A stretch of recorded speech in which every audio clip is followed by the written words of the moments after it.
সারা বছর সিয়াম পালনের দুইটা পদ্ধতি। এক, রমজান এবং প্রত্যেক মাসে তিনটে। রমজান এবং প্রত্যেক মাসে তিনটে, তাহলে কি হবে? সারা বছরের সিয়াম পালনের নেকি হবে। আর একটা পদ্ধতি, এটা সহজ। আগে যেটা বললাম সেটা একটু ভারী, এখন যেটা বলছি সেটা সহজ। কি? মান সামা রমাদানা সুম্মাতবাহু সিত্তান মিন শাওয়াল কানা কা সিয়ামিদ দাহরে। কেউ যদি রমজানের সিয়াম থাকে আর শাওয়ালের 6টা থাকে, তাহলে সে সারা বছরের সিয়াম থাকলো। এই 6টা শুরু করতেন জুমার দিন থেকে, রমজানের সাথে লাগিয়ে দিয়েছে। কে নাকি ফতোয়া দিয়েছে একটা একটা করে ছেড়া ছেড়া করতে হবে। ওরা নগদ মিথ্যা কথা, ধারাবাহিক করুক, নাই ছেড়ে ছেড়ে করুক। আবার কেউ বলছে যে যেসব মহিলার হাইজ হয়েছে, হাইজের কারণে রমজানের যেগুলো ছুটে গেছে সেগুলো আগে করতে হবে। আরে আল্লাহর নবী বলছে হাইজের কারণে যেগুলো ছুটে গেছে সেগুলো ওর জীবনে যেদিন পারবে সেদিন করবে। 6 মাস পরে করুক, না হলে 6 বছর পরে করুক, মরে গেলে আল্লাহ মাফ করে দিবেন। তো সেইটা আবার ওই হাইজের মধ্যে এসে সওয়াল ঢোকালেন কেন হুড়াহুড়ি করে? পৃথিবীর সব মুসলিম পুরুষ নারী আল্লাহকে সন্তুষ্ট করার আশায় সবচেয়ে দামি ইবাদত, যার বিনিময় জান্নাত, রমজানের পরই 6টা। ফাঁসিও হবে না, চুলিও হবে না, সহজেই করতে পারবেন। সাহারি খান, খাওয়া ভালো, সাহারি না খেলেও হবে। আমি তো ছাত্র জীবনে যখন একদিন সিয়াম থাকতাম, একদিন এমনি থাকতাম, তো একদিনও সাহারি খাইনি। খাওয়া ভালো, কিন্তু সাহারির ব্যবস্থাই তো নাই। আর ওই অভ্যাসটা থাকার কারণে এখনো অত ওই সাহারির পরে হিসাব করা যায় না। বাস সিয়াম থাকার যেদিন সেদিন থাকলাম, আল্লাহ ভরসা। তো বলছিলাম, এবাদতের জগতে সবচেয়ে দামি এবাদত সিয়াম, যার সমপর্যায়ের পৃথিবীতে কোনো এবাদত নেই। মর্মে সারা বছর সিয়াম পালনের 2টা পদ্ধতি বললাম, একটা একটু ভারী আর একটা একেবারেই সহজ। বলেন তো একটু ভারী কোনটা? প্রতি মাসে 3টে, আর রমজান, এ হলো সারা বছর। আর একেবারেই সহজ কোনটা? রমজান আর শাওয়ালের 6টা। আপনাকে আমি অনুরোধ জানাচ্ছি, উপস্থিত বৈঠকের মুসলিম বোন, সারাদিন থেকে ঢং ঢং করে ল্যাংটা হয়ে ঘুরে বেড়াচ্ছ, এখনো ঘুরে বেড়াচ্ছ কেন? শরম হয় না তোমার? আপনাদের এদিকে নওগাঁয়ে, কালী, এইসব জায়গাতে জোহর থেকে বেটি ছেলেগুলো ঘুরে বেড়াচ্ছে কেন? আপনি ওর বাপ নন? আপনাকে খারাপ লাগে না কেন? এটা আপনার একটা অযোগ্যতা। আপনি বাপের একটা ক্ষমতা দেখাবেন, মেয়ে তো আপনার, জবাব তো আপনাকে দিতে হবে। এটা আপনি বুঝতে চাচ্ছেন না কেন? খালি শুনেই থেকে যাচ্ছেন কেন? কতদিন আপনাকে বললাম যে 3 শ্রেণীর মানুষ জান্নাতে যাবে না, তার মধ্যে আপনি একজন, যে হলো দায়ুস। বেটি তো আপনার, জবাব আপনাকে দিতে হবে। মেয়ে আপনার, জবাব আপনাকে দিতে হবে। মেয়ে আমার, জবাব আমাকে দিতে হবে। 3 শ্রেণীর মানুষ জান্নাতে যাবে না, তার মধ্যে আপনার মেয়ে 1 নম্বরে, তার মধ্যে 2 নম্বরে আপনি, 3 নম্বরে যারা নিয়মিত বিড়ি, তামাক, জর্দা, সিগারেট, গুল খায় তারা। 1978 সালে, 1976 সাল থেকে 82 সাল পর্যন্ত নাচল মাদ্রাসার হেড শিক্ষকের আমি খাওয়ার নিয়ে গেছি প্রতিদিন দুপুরে। তাহলে 76 থেকে 82 কতদিন হয়? প্রায় 8 বছর। আমি কোনোদিন দুপুরে খাওয়ার নিয়ে যাও মিস করিনি। তো কোনো একদিন ট্রেন স্টেশন, নাচল ট্রেন স্টেশনের উপর দিয়ে যেতে হতো। তো ওরা যারা পরিচিত হয়ে গেছে একটা পান দিয়েছে, তো পানটা মুখে দিয়ে প্রতিষ্ঠানের ভিতরে ঢুকেছি। আমার মুখের উপরে পড়েছেন মৌলানা শীষ মোহাম্মদ, যার খাওয়ার নিয়ে যেতাম। দেখে বলছো, আমি তো মনে করছি তোর বাড়ি দেবেনা করে পড়াশোনা করবি, তুই পান খাচ্ছিস, পান খাই বেড়াস। চাঁপাই নবাবগঞ্জের মানুষ তো, বলছে পান খাই বেড়াস। তাহলে এটা উনি খারাপ মনে করলেন। তা আমি 76 সাল থেকে 78 সাল থেকে নিয়ে এখন পর্যন্ত কোনো পান মুখে দিইনি। পান হালাল হারাম পরে, ওকে আমি ঘৃণা করি। তিন শ্রেণীর মানুষ জান্নাতে যাবে না। তার মধ্যে এক শ্রেণীর যারা বিড়ি, তামাক, জর্দা, সিগারেট, গুল, নেশাদার দ্রব্য সাদা নিয়মিত খায়, পান করে তারা। তো তিন শ্রেণীর মানুষের মধ্যে আপনি পড়লেন দুই দিক দিয়ে, বিড়ি তামাকের দিক দিয়ে এক, আর বেটির দিক দিয়ে দুই। মেয়ে তো আপনার ঘুরে বেড়াচ্ছে, এই বোকাম, এই শরম করো না কেন, লজ্জা হয় না কেন, তোমার শরম হয় না কেন? ক্লাস 10-এ পড়ো তুমি, 2 বছর থেকে তোমার হাইজ হয়, তোমার মা জানে, তুমি জানো, 4 বছর থেকে তোমার লজ্জা হয় না কেন? তুমি তো একটা বড় মেয়ে, বিবাহ দিলে তোমার একটা বাচ্চা হতো, 2টা বাচ্চা হতো, তুমি একটু শরম করো না কেন? তুমি নিজে পাপী, আর একজনকে পাপী করে খামাখা জাতিকে ধ্বংস করছো কেন? এই শরম হয় না তোমার, হায়া হয় না তোমার, লজ্জা হয় না তোমার? একটু ইতস্তবোধ করো না কেন? তোমার বাপের বাড়ি ঘর নেই, জায়গা নেই? তোমার বাপের বাড়ি আছে, ঘর আছে, টিউবওয়েল আছে, পেশাবখানা আছে, পায়খানা আছে, সব কিছু আছে। মানুষের মতো হয়ে থাকো, পশু প্রাণীর মতো হয়ে আছো কেন? গরু ছাগলের মতো হয়ে আছো কেন? বুঝেও বুঝে না ওরা, অন্তর আছে বুঝে না, দেখেও দেখে না ওরা, চক্ষু আছে দেখে না, শোনেও শোনে না ওরা, কান আছে শোনে না। ওলাইকা কালানাম, তারা পশু প্রাণীর মতো, তারা গরু ছাগলের মতো, তারা কুকুর শ্রীগালের মতো, বালু মাজাল বরং তার চেয়ে খারাপ। যারা বুঝলে বুঝবে কিন্তু বুঝতে চায় না, যারা শুনলে ভালোভাবে শুনতে পারবে কিন্তু শুনতে চায় না, এই মানুষগুলিকে আল্লাহ বলছেন গরু ছাগল কুকুর শ্রীগালের মতো। তবে আল্লাহ কুকুর শ্রীগাল বলেননি, বলেছেন যে কুকুর শ্রীগালের মতো। কেন? কুকুর শ্রীগাল হারাম খায়, কোনোদিনই ছাড়তে পারবে না, আর মানুষ ইচ্ছা করলে ছাড়তে পারবে। এই জন্য আল্লাহ বলেননি যে ও কুকুর শ্রীগাল, ওকে বলেছেন যে ও কুকুর শ্রীগালের মতো। আবার বলছেন যে ভালো মাজাল বরং তার চেয়ে খারাপ, মানে এটা তার দুর্বল সাইড উল্লেখ করা হলো। কেন তুমি বুঝবে না? উপস্থিত বৈঠকের মুসলিম বোন, মেয়ে তো আপনার, আপনি তার মা, আপনি শক্ত হবেন। আপনার চোখের সামনে সে এভাবে হাঁটে কি করে? আপনি তার মা, আপনি তাকে দুধ খাইয়েছেন, আপনি তাকে প্রসব করেছেন, আপনি তাকে লালন পালন করেছেন, আপনার চোখের সামনে এভাবে ঢং করে বেড়ায় কি করে? আপনি মা হিসাবে জিম্মেদারি পালন করবেন না? মা তো ওই বহুদিন বলেছি, মা হলে 4টে জিনিস লাগে। ওটুকু বলে আমার এই অংশ ছেড়ে তাড়াতাড়ি চলে যাব, কথা শেষ করব তাড়াতাড়ি। মা হলে 4টে জিনিস লাগে, যা একাধিক দিন বলেছি, স্মরণে আছে, বললে আরো বেশি স্মরণ হয়ে যাবে। উপস্থিত বৈঠকের মুসলিম বোন, চুপ থাকো। মুসলিম বোন আপনারা একটু চুপ থাকেন। জাবের বলছেন যে আমরা রাসূলের সাথে যুদ্ধ করে আসছি, এখন মদিনায় ঢুকবো। তা আল্লাহ রাসূল বলছেন, এই সবাই এখানে থামো, আমরা সকালে মদিনায় ঢুকবো। তো জাবের বলছেন, আল্লাহ নবী আমি তো নতুন বিবাহ করেছি, আমাকে বাড়ি যেতে দেন, আমি নতুন বিবাহ করেছি, আমাকে বাড়ি যেতে দেন। তখন আল্লাহ রাসূল বলছেন, নতুন বিবাহ করেছ?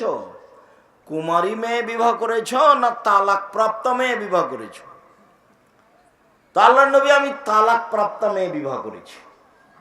কেন কুমারী মেয়ে বিবাহ করলে না? কেন অবিবাহিতা মেয়ে কেন বিবাহ করলে না? তুমি তার সাথে খেলতে, তোমার সাথে খেলতো। আল্লাহ রাসূল এগুলো বললেন। তখন জাবের বলছেন, আল্লাহ নবী শোনেন, আমার আব্বা উহুদের যুদ্ধে শহীদ হয়েছেন 9 জন মেয়ে রেখে, আমার 9 জন বোন আছে।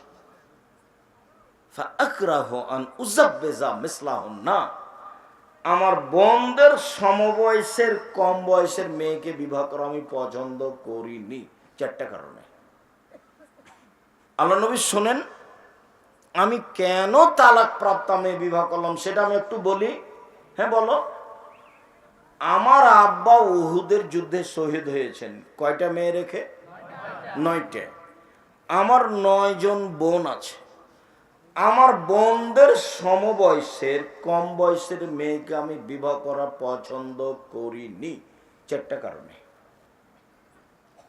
1, লেতুয়াল্লিমাহুন্না, আমার স্ত্রী যেন আমার বোনদেরকে বিদ্যা শিখাতে পারে। মানে 4 বছর বয়সের বাচ্চাকে বিদ্যা মা শিখাবে, 5 বছরের বাচ্চাকে মা বিদ্যা শিখাবে। মানে সারা বাংলাদেশ জুড়ে 100% ছেলে মেয়েকে, মুসলিম ছেলে মেয়েকে কোরআন শিখাতেই হবে, আকীদা শিখাতেই হবে, সারা দেশ জুড়ে মক্তব চালু করতেই হবে যে কোনো মূল্যে, এর বিকল্প কোনো পথ নেই। কথা শেষ হয়নি, মধ্যখানে একটু কথা।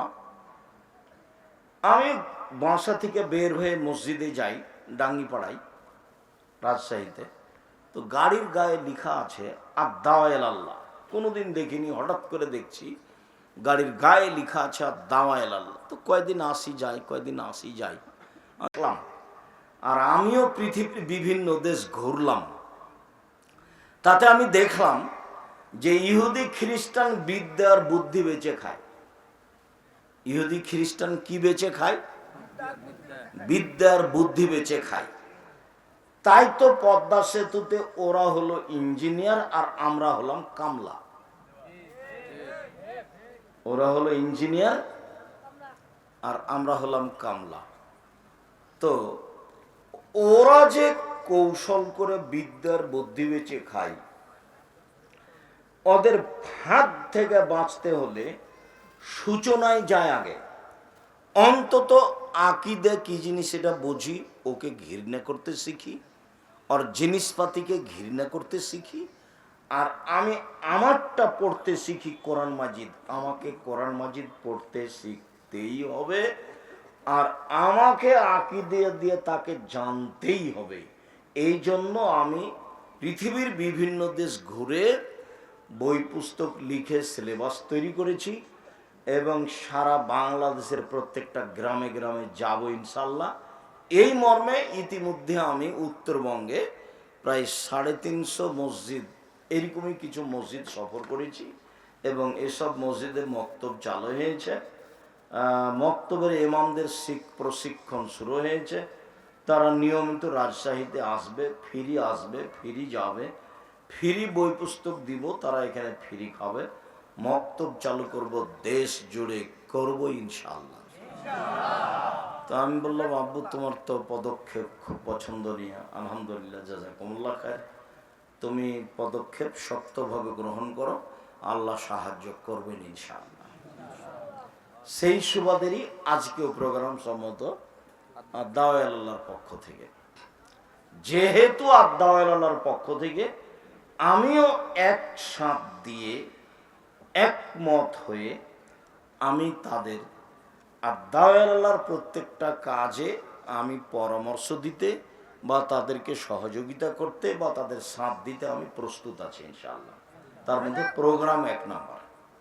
এই মর্মে তারা জামিয়া সালাফিয়া থেকে থাকা খাওয়ার সুবিধা নেই, যে টাকা আপনাদের। ইমামদের যাওয়া আসার সুবিধা নেই, যে টাকা আপনাদের। জামিয়া সালাফিয়াতে সেসব লোক ইমামেরা যায় সারা দেশ থেকে, সেখানে যে খরচ আছে, আমাদের ওখানে টাকার নাই, তাকে টাকশাল নেয়, আমরা টাকা বানাই না। মানুষে আপনারা 10 টাকা 20 টাকা দেন, সেই টাকাই এই টাকা। তো যার কারণে প্রোগ্রামগুলি আমি শক্তভাবে করতে বলেছি। আমি আদ-দাওয়া আল্লাহর প্রোগ্রামেই যাব মর্মে আজকে আমি বলছি, আমি জানি না ছেলেরা প্রস্তুত আছে কিনা। সব ছেলেগুলিকে আমি সামনে আসতে বলছি। আপনাদের কাছে ছেলেরা যদি আসে তো আপনি 10 টাকা হলেও দিবেন, ফেরত দিবেন না সামনে, ইনশাআল্লাহ। আল ইয়াদুল উলিয়া খায়রুম মিন ইয়াদিস সুফলা। দেওয়া হাতটা ভালো নেওয়া হাতের চেয়ে। আল্লাহ রাসূল বলছেন, বুখারী মুসলিমের হাদিস, দেওয়া হাত ভালো নেওয়া হাতের চেয়ে। সব সময় দেওয়া হাতে থাকবেন। তোমরা দাওয়া ছেলেরা আছো তো সবাই যাও, ভিতরে যাও।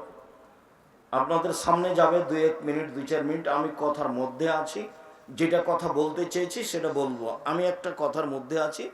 4টা কারণে আমি কম বয়সের মেয়েকে বিবাহ করিনি। তো ছেলেরা যখন সামনে আসবে তখন আপনাকে আমি বলি না যে এখনই 10,000 টাকা দিতে হবে। আপনাকে আমি বলি যে আপনি নিজেকে বঞ্চিত রাখবেন না। 10 টাকা হোক, 500 টাকা হোক, 50 টাকা হোক, সামনে যখন তারা আসবে তখন আপনার সামনে দিয়ে এমনি চলে যাবে, এইটা যেন হয় না, এইটুকু আপনি মাথায় রাখবেন। আর আমরা কোনোদিন আদায়লার পক্ষ থেকে প্রোগ্রামে আসলে আপনাদেরকে সহযোগিতা করতে বলবো, এ কথাই ঠিক ইনশাআল্লাহ। আর আপনাদের জামিয়া সালাফে এখন বর্তমানে প্রায় 5,000 ছেলে মেয়ে পড়াশোনা করে। কতটি? প্রায় 5,000। আপনাদের প্রতিষ্ঠানের শিক্ষক শিক্ষিকা প্রায় 300 জন। বাংলাদেশের শিক্ষক আছেন, ইন্ডিয়ার শিক্ষক আছেন এবং মদিনা বিশ্ববিদ্যালয়ের শিক্ষক আছেন। মদিনা বিশ্ববিদ্যালয়ের প্রফেসর, মদিনাতেই বাড়ি, এখনো আছে। কিছুদিন পরে আরো 5-6 জন আসবেন। জামিয়া সালাফে আপনাদের বিশাল সম্পদ। জামিয়া সালাফে 519 জন ইতিম আছে। কতটি? 519 জন ইতিম আছে।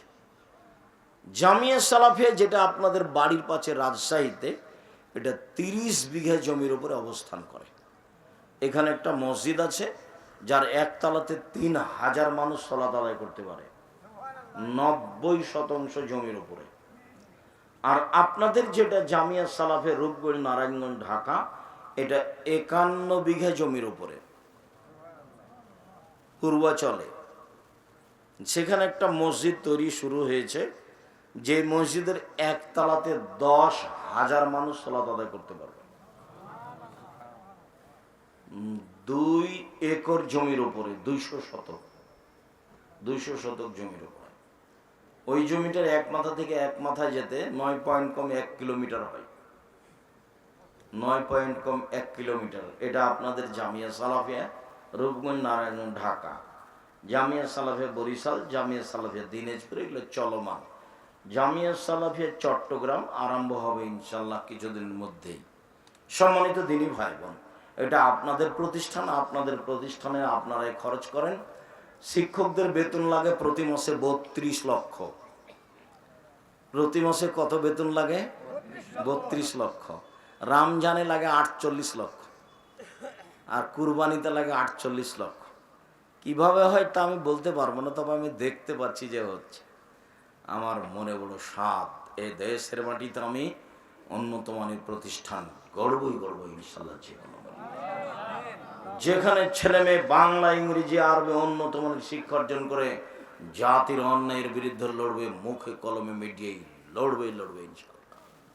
দেশের সর্ববৃহৎ প্রতিষ্ঠান জামিয়া সালাফিয়া, বাংলা, ইংরেজি, আরবি উন্নত মানের শিক্ষা অর্জনে ব্যতিক্রম প্রতিষ্ঠান জামিয়া সালাফিয়া, শিরক মুক্ত প্রতিষ্ঠান জামিয়া সালাফিয়া, বিদাত মুক্ত প্রতিষ্ঠান জামিয়া সালাফিয়া, হিংসা মুক্ত প্রতিষ্ঠান জামিয়া সালাফিয়া, দল মুক্ত প্রতিষ্ঠান জামিয়া সালাফিয়া, সংগঠন মুক্ত প্রতিষ্ঠান জামিয়া সালাফিয়া। দেশের অমূল্য সম্পদ শিক্ষামানের সর্বোচ্চ প্রতিষ্ঠান জামিয়া সালাফিয়া। জীবন বাজে রেখে লড়ে যাচ্ছি এই দেশের মাটিতে উন্নত মানের প্রতিষ্ঠান গর্বই ইনশাআল্লাহ। যেখানে ছেলে মেয়ে বাংলা, ইংরেজি, আরবি উন্নত মানের শিক্ষা অর্জন করে জাতির অন্যায়ের বিরুদ্ধে লড়বে, মুখে কলমে মিডিয়ায় লড়বে। হাজারো ছেলে মেয়ে আপনার সামনে উপহার দেব ইনশাআল্লাহ। শুধু 2-1 নয়। মেয়েরা বোখারি পড়াতে পারবে, এ মেয়ে আপনার বাড়িতে গড়ে উঠবে ইনশাআল্লাহ। মেয়েরা অন্তত যখন হিফজ করছে দেখবেন যে বছরের শেষে অন্তত 30-40 জন মেয়ে হাফেজা প্রতি বছর। 60-70-80 জন, 100 জন। এক প্রতিষ্ঠানে ছাত্র যতটি আছে ততটি খালি হাফেজে বের হয় একবারে। সম্মানিত দিনী ভাই বোন, প্রতিষ্ঠান উন্নত করার জন্য শিক্ষক আসছেন ইন্ডিয়া থেকে, শিক্ষক আসছেন সৌদি আরব থেকে, শিক্ষক আসছেন মিশর থেকে, শিক্ষক আসছেন ইয়ামান থেকে। এটা আপনাদের প্রতিষ্ঠান, খেয়াল রাখবেন। তার একটি বড় শাখা আদ-দাওয়া-ইলা আল্লাহ। আজকের প্রোগ্রাম আদ-দাওয়া-ইলা আল্লাহর পক্ষ থেকে। কাজে আপনার সামনে ছেলেরা আসলে 10 টাকা ছাড়া ফেরত দিবেন না অন্তত। সম্মানিত দিনী ভাই বোন, বলছিলাম মা হওয়ার জন্য 4টে জিনিস লাগে। জাযাকাল্লাহ খাইর। 1, বিদ্যে। এই কথা নিয়ে কথা এসেছে। আমার স্ত্রী আমার বোনদেরকে বিদ্যে শিখাবে, এই জন্য তালাক প্রাপ্ত বয়সের মেয়েকে বিবাহ করেছি। উপস্থিত বৈঠকের মুসলিম বোন বুঝতে পারছেন না? এমনি ঢং ঢং করে এসে চলে গেছেন? একটু খেয়াল করেন। জাবের বেশি বয়সের মেয়েকে বিবাহ করেছেন কেন? ওর বোনদেরকে কি শিখাবে? বিদ্যা শিখাবে। এই জন্য মায়ের প্রথম কাজ ছেলে মেয়েকে বিদ্যা শিখানো। দুই, বলে তুয়াদ্দেবাহুন না, আমার স্ত্রী আমার বোনদেরকে শিষ্টাচার শিখাবে। শিষ্টাচার, শিষ্টাচার কি জিনিস? শিষ্টাচার মানে মাথায় কাপড় না দিয়ে ঢং ঢং করে ঘুরো, এটা শিষ্টাচার। আমার স্ত্রী আমার বোনদেরকে শিষ্টাচার শিখাবে। শিষ্টাচার মানে ঈদের দিনে লম্বা লম্বা নখে নেইল পালিশ লাগাও, এটা শিষ্টাচার। শিষ্টাচার মানে কম বয়সের মেয়ে উঁচু স্যান্ডেল পরে নিজেকে লম্বা লম্বা দেখাও, এটা শিষ্টাচার।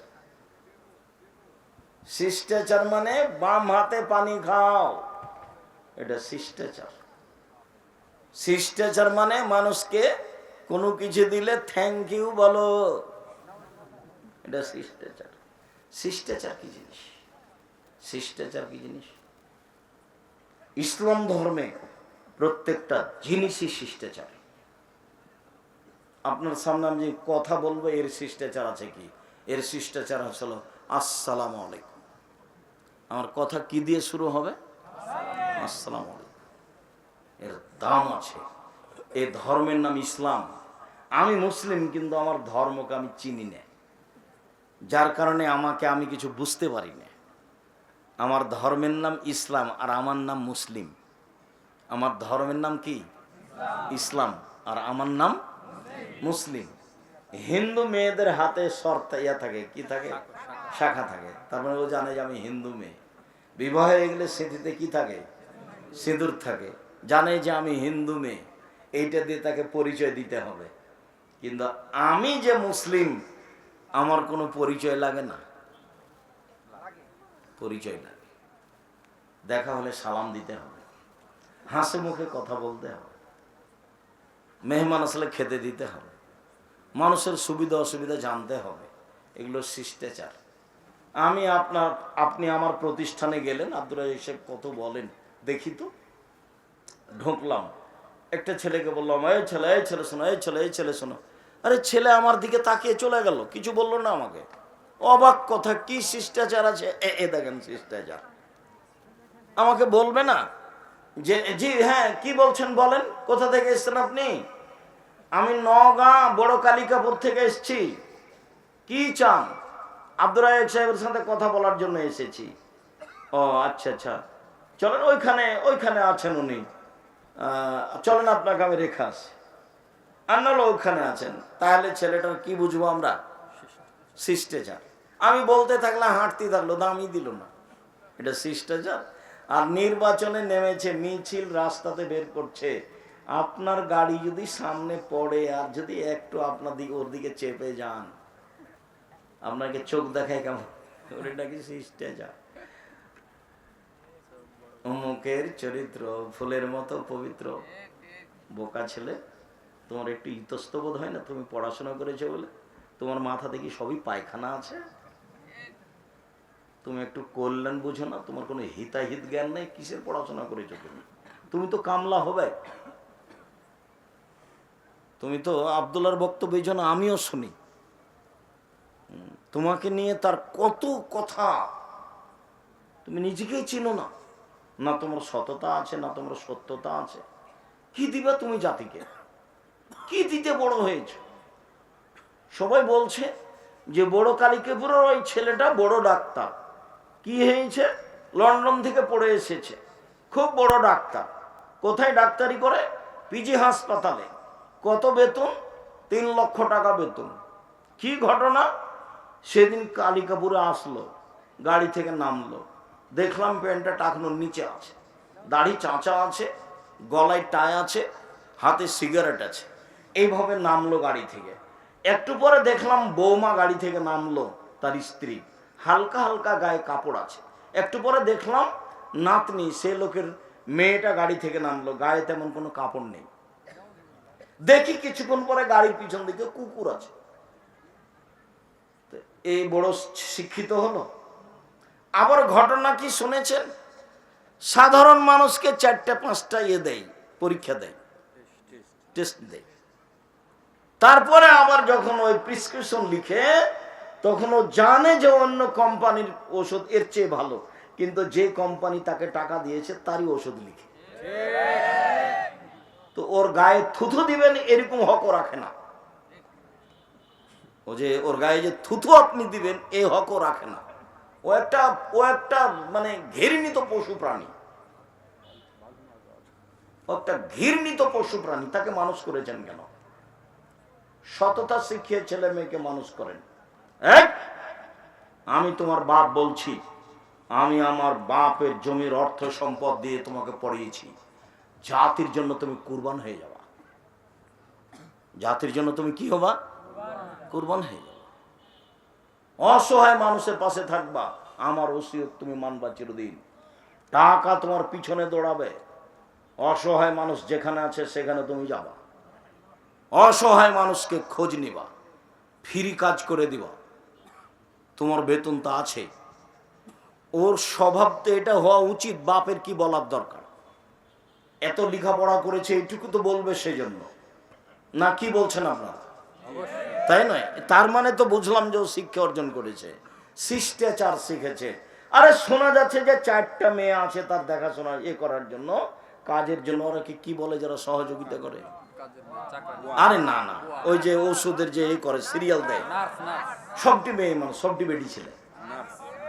দেশে পুরুষ নাই, কম্পাউন্ডার। কেন? সব কালিকাপুরের ছেলেগুলো নিয়ে যাবে ও, তো সব মেয়েগুলো কেন? স্বভাব পরিবর্তন করতে হবে। বিদ্যা অর্জন করেছে, বিদ্যা মানে শয়তানি নয়। বিদ্যা শিখিয়ে দিল, শিষ্টাচার শিখিয়ে দিল।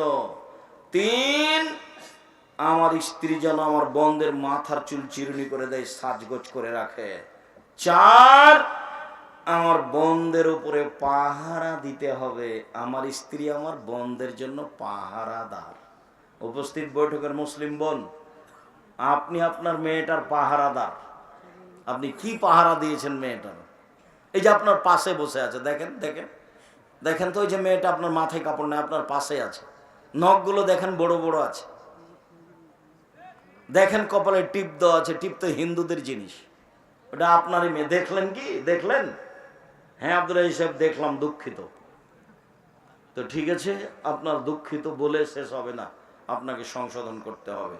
সম্মানিত দিনী ভাই বোন, ঈদের দিনের প্রথম কাজ এক খেলে চেয়ে থাকবেন, 19-20 হয় না যেন। ঈদের দিনের প্রথম কাজ, আব্দুল্লাহ ইবনে উমর বলেন, ফারাজা রাসূলুল্লাহ সাল্লাল্লাহু আলাইহি সাল্লাম যাকাতাল ফিতরে সান মিন তামারিন ও সান মিন সাইর আলাল আবদে ওয়াল হুররে ওয়াস সাগিরে ওয়াল কাবিরে ওয়াল যাকার ওয়াল উনসা আমারা বিহান তুআদ্দা ক্বাবলাল খুরুজ ইলাস সালাহ। আল্লাহর নবী যাকাতুল ফিতরা ফরজ করেছেন 1 সা খেজুর, 1 সা জব, ছোট বড়, পুরুষ নারী, দাস দাসী, স্বাধীন, সবার উপরে। যে ভিক্ষা করে খায় তাকেও ফিতরা দিতে হবে, দিন মজুরকেও ফিতরা দিতে হবে।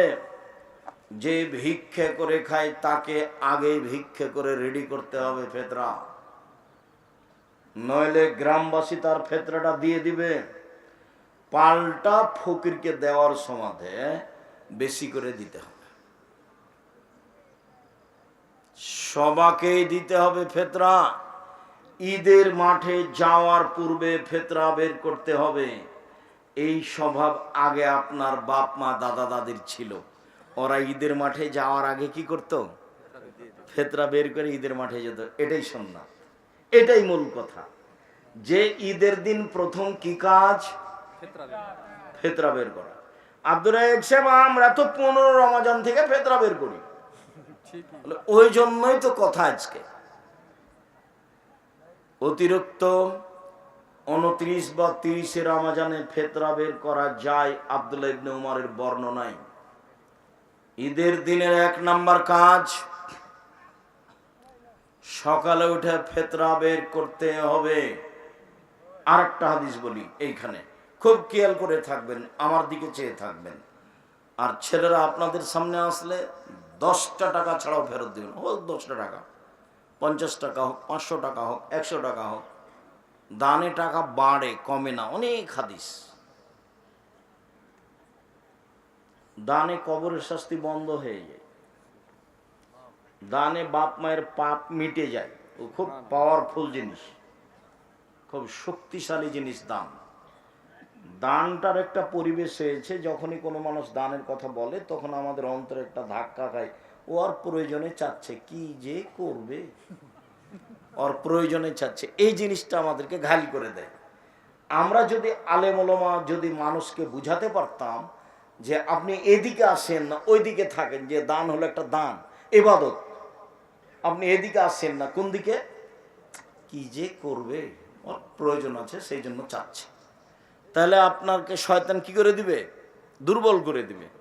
আপনি এদিকে আসছেন না, আপনি এদিকে বলেন যে জাগ্গা মরে খাই খাবে, দান হলে ইবাদত, তাই 10 টাকা দিলাম। দান কি? দান হলে ইবাদত, সবচেয়ে শক্তিশালী ইবাদত, ক্ষমতাধর ইবাদত, পাওয়ারফুল ইবাদত। এমন কোন ইবাদত নেই যেটা আপনার মায়ের কবরের শাস্তি বন্ধ করে দিতে পারে। এমন কোন ইবাদত নেই, সেটা হজ হোক না কেন, 20 লাখ টাকা খরচ করে হজ হোক, সেটা সালাত হোক, এমন কোন ক্ষমতাধর ইবাদতই নেই। বুখারী মুসলিমের হাদিস, আপনার বাপ মরে গেছে, পাপ মিটিয়ে দিতে পারে, পাপ মিটিয়ে দিতে পারে মরা মানুষের পাপ, সেই জিনিসটার নাম কি? দান। একটা ভিন্ন ধরনের ইবাদত, এটা জাতিকে বুঝাতে শিখতে হতো, কিন্তু আমাদের দুর্বলতার কারণে আমরা জাতিকে এটা বুঝাতে পারলাম না। যখনই দানের কথা বলা হলো তখনই তার মনটাতে একটা ভেঙে আঘাত লেগে গেল, ওর প্রয়োজনে চাচ্ছে, কি যে করবে, খাবে কি মেরে খাবে কে জানে। এটা হচ্ছেও তাই, অনেক জায়গাতে তাই হচ্ছে, যার কারণে মনটা দুর্বল হয়ে যায়। প্রথম কাজ। আর একটা হাদিস বলি এখানে, আবু সাঈদ খুদরি রাদিয়াল্লাহু তাআলা আনহু বলেন, কুন্না নুখরিজু যাকাতাল ফিতরে, আমরা ফিতরা বের করতাম, সান মিন তামিন, 1 সা খাদ্য, সান মিন তামরিন, 1 সা খেজুর, সান মিন জববিন, সান মিন শাইরিন, 1 সা জব, সান মিন আকিতিন, 1 সা পনির, সান মিন জববিন, 1 সা কিশমিশ। খাদ্য আছে 1 নম্বরে। সারা পৃথিবীতে যেখানে যারা খায় যা তা দিবে 1 সা। 1 সা হলো একটা পরিমাপ, এইটা হলো একটা পাত্র। এইটা মদিনা থেকে কিনে নিয়ে এসে যদি কালিকাপুর গ্রামে চাউল মাপেন তাহলে 2 কেজি 400 বা 2.5 কেজি ধরবে। আর ইরাক থেকে নিয়ে এসে যদি মাপেন তাহলে তো 3.5 কেজি ধরবে। কত ধরবে? 3.5 কেজি ধরবে। এক একটা 19-20 একটা পরিমাপ। তা আমরা মদিনার মাপে বলেছি 2.5 কেজি চাউল মাথা পিছু। কেউ ওকে কমিয়ে আরো কম করতে বলে, যেমন আকরামুজ্জামান বিন আব্দুস সালাম 2 কেজি 400 গ্রামের কথা বলেন, হতেও পারে কম। আচ্ছা, তো আবু সাঈদ খুদরি বলছেন, ফালাম নাযাল নুখরিজুহু, এইভাবে দিতেই থাকি। কাদেমা মুআবিয়া হাজ্জান মুতামিরান, মুআবিয়া সিরিয়া থেকে আসলেন হজ করার জন্য বা উমরা করার জন্য। ফাকাল্লামা মান নাস আলাল মিম্বার, তিনি এসে মিম্বারে উঠে জনগণের সামনে বক্তব্য দিলেন। ফাকানা ফিমা কাল্লামান নাস বিহি, সেদিন তিনি বক্তব্যে বলেছিলেন, জনগণ, আমি মুআবিয়া ইন্নী আরা আন্না মুদ্দাইনে মিন সামারাই শাম তাদলো সান মিন তামারিন, সিরিয়ার অর্ধশা গমের মূল্য যা মদিনার এক শা খেজুরের মূল্য তাই আমি মুয়াবিয়া মনে করি। পৃথিবীর মানুষ শুনে রেখো, ঐতিহাসিক ভাষণ দিলেন প্রেসিডেন্ট মুয়াবিয়া সিরিয়া থেকে এসে মদিনার লোকের সামনে। তিনি ভাষণে বললেন, জনগণ শুনে রেখো, আমি মনে করি সিরিয়ার অর্ধশা গম মদিনার এক শা খেজুরের সমান। তার মানে তিনি মূল্য হিসাবে গমের দাম বেশি, সিরিয়ার গম, আর মদিনার খেজুরের দাম কম। অতএব কেউ যদি গম দেয় অর্ধশা দিবে, খেজুর দিলে এক শা দিবে। ফাক হাজার নাস, জনগণ এটা গ্রহণ করে নিল। জনগণ দেখলো বেশ অল্পতেই পার হয়ে যাচ্ছি, জনগণ গ্রহণ করে নিল। কাল আবু সাইদ খুদরি বললেন, মানা, তবে আমি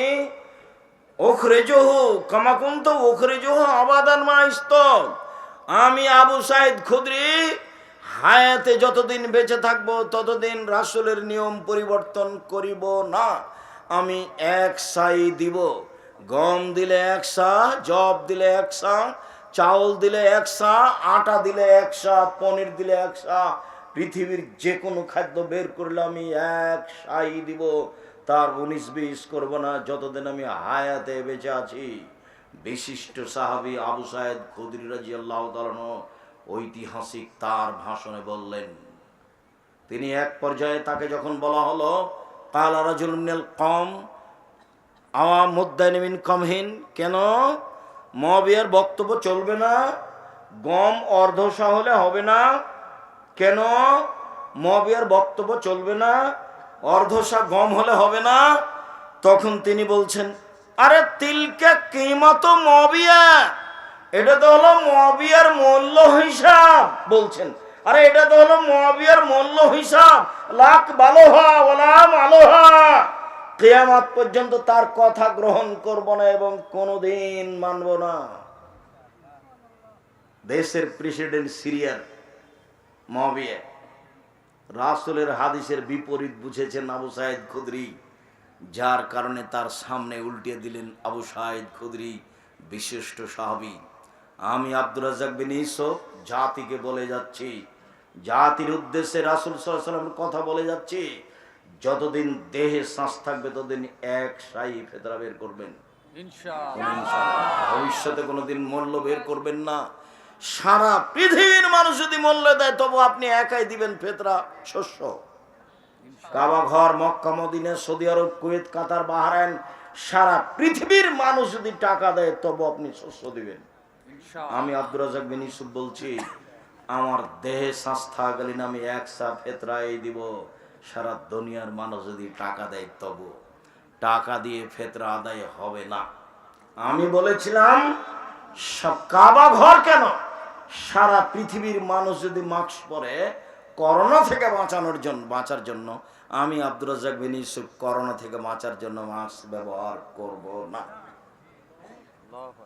সারা পৃথিবীর সব মসজিদে যদি 3 ফুট পর পর সালাত হয়, আমি যদি আমার মসজিদে বাইতুল হাম জামে মসজিদে 3 ফুট পর পর সালাত আদায় করতে হয় বলে জরুরি ঘোষণা হয়, তাহলে আমি বাড়িতে সালাত আদায় করব আহাল পরিবার নিয়ে, পায়ের সাথে পা মিলিয়েই পড়ব, 3 ফুট পর পর পড়ব না। কোনদিন পরিবর্তন হওয়া লাগেনি। যারা এবার বলছিল জোর করে, এমন মুখখান চুপসি লেগে গেছে, কথা বলে না। আরে মাওলানা সাহেব, তোমার সুলিও হয়নি, ফাঁসিও হয়নি। পৃথিবীর কোন সরকার কোন আলেমকে ফাঁসি দেয়নি। আলেম মাওলানা সাহেব আগে বলছেন 3 ফুট পর পর, 3 ফুট পর পর। ধর্ম কি তোর আপের? 3 ফুট পর পর কিসের? মাস্ক এখন লাগান, এই যে বালু আছে, ধুলা আছে, রাত দিন এখন মাস্ক ব্যবহার করেন, সব সময় করেন মাস্ক ব্যবহার, ধুলা বালু এসে নাকে ঢোকে। করোনা থেকে বাঁচার জন্য মাস্ক ব্যবহার করবেন কেন? করোনা আমার জন্য হবে কি না পৃথিবী সৃষ্টির 50,000 বছর পূর্বে লেখা আছে। যেদিন করোনার এই ঘোষণা হলো সেদিন আমি বললাম, কারো করোনা হলে আমি আব্দুর রাজ্জাক বিন ইউসুফ তার সাথে এক প্লেটে খেতে প্রস্তুত। কারো করোনায় যদি মরণ হয় আমি তার গোসল দিব, জানাজা দিব। তাতে যদি আমার করোনা হয় আমি বলবো না তার গোসল দিয়েছে এই জন্য আমার করোনা হয়েছে। আমি বলবো পৃথিবী সৃষ্টির 50,000 বছর পূর্বে আমার নামে করোনা লেখা হয়েছিল, তাই এই জন্য আমার হয়েছে। নইলে মেডিকেলে ওই সম্পর্কে দেখেছেন যে ছেলে মেয়ে পাশে যাচ্ছে না, করোনা ধরে নিবে সেই জন্য। আবার কোন কোন দেখা যায় যে ওর স্ত্রী ওর গায়ের সাথে আছে লেগে, তো ওকে করোনা হয় না। আবারও যা খেয়েছে তার নিচে ফেলে দেওয়া হয়েছে, ফকির খাচ্ছে, ওকে করোনা হয় না। সব পাগল, ধর্মকে পাগল পেয়েছে। মানুষের ভাগ্য কখন লেখা হয়েছে? পৃথিবী সৃষ্টির 50,000 বছর পূর্বে। সেদিন আল্লাহ রাসূল বলছেন কাতাবা হায়াতাহা ওয়া মাউতাহা রিজকা